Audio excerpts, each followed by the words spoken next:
ತಾಲೂಕಿನ ರೈತ ನಾಯಕರಾದ ದಿವಂಗತ ಎಂ ರಾಮು ಹಾಗೂ ಜಿಟಿ ರಾಮಸ್ವಾಮಿ ಅವರ 4ನೇ ವರ್ಷದ ಪುಣ್ಯ ಸ್ಮರಣೆ ಮತ್ತು ಕರ್ನಾಟಕ ರಾಜ್ಯ ರೈತ ಸಂಘ ಮತ್ತು ಎಂ ರಾಮು ಪ್ರತಿಷ್ಠಾನ ಹಾಗೂ ಎಂ ರಾಮು ಸರ್ಕಲ್ನ ಉದ್ಘಾಟನಾ ಸಮಾರಂಭ ಜರುಗಿದೆ. ದಿವಂಗತ ಎಂ ರಾಮಣ್ಣ ಅವರು ರೈತ ಸಂಘಟನೆ ಕಟ್ಟುವಲ್ಲಿ ಅಪಾರ ಶ್ರಮ ವಹಿಸಿದ್ದಾರೆ. ಹಾಗೆ ಅವರು ಹೋರಾಟದ ವಿಚಾರದಲ್ಲಿ ಶಿಸ್ತಿನ ನಾಯಕರಾಗಿ ಹೋರಾಟಗಾರರ ಮೇಲೆ ತಾಯಿ ಕರುಳು ಹೊಂದಿದ್ದರು.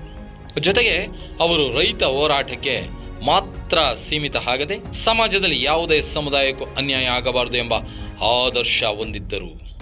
ಅಂತಹ ಮಹಾನ್ ಹೋರಾಟಗಾರರು ಮುಂದಿನ ಪೀಳಿಗೆಗೆ ಮಾರ್ಗದರ್ಶಕರಾಗಿದ್ದರು. ರಾಮಣ್ಣ ಅವರು ಕುಟುಂಬವನ್ನು ಕೈಬಿಟ್ಟರು, ಸಮಾಜಕ್ಕೆ ರೈತ ಸಂಘಕ್ಕೆ ಮುಡಿಪಾಗಿದ್ದವರು. ರಾಮಣ್ಣ ಅವರು ಹೋರಾಟಗಾರರಿಗೆ ಆದರ್ಶವಾಗಿದ್ದವರು.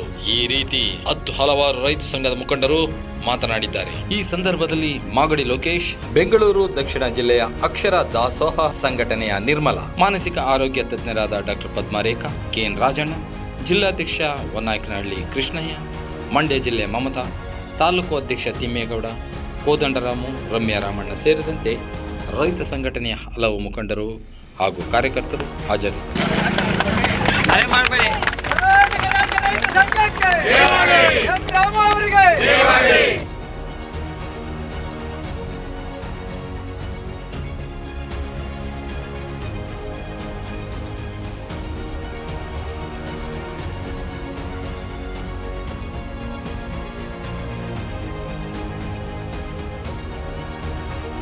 ರೈತ ಚಳವಳಿಗೆ, ರೈತ ಮಕ್ಕಳಿಗೆ, ರೈತ ಮಹಿಳೆಯರಿಗೆ, ಹೊಗೇನಹಳ್ಳಿ ಗ್ರಾಮದ ರೈತ ಮಕ್ಕಳಿಗೆ, ಹೊಗೇನಹಳ್ಳಿ ಗ್ರಾಮದ ರೈತ ಮಹಿಳೆಯರಿಗೆ, ಎಚ್ಚೆತ್ತ ರೈತನಿಗೆ, ಹಿಡಿದಂತ ರೈತನಿಗೆ, ಶ್ರಮಜೀವಿ ರೈತನಿಗೆ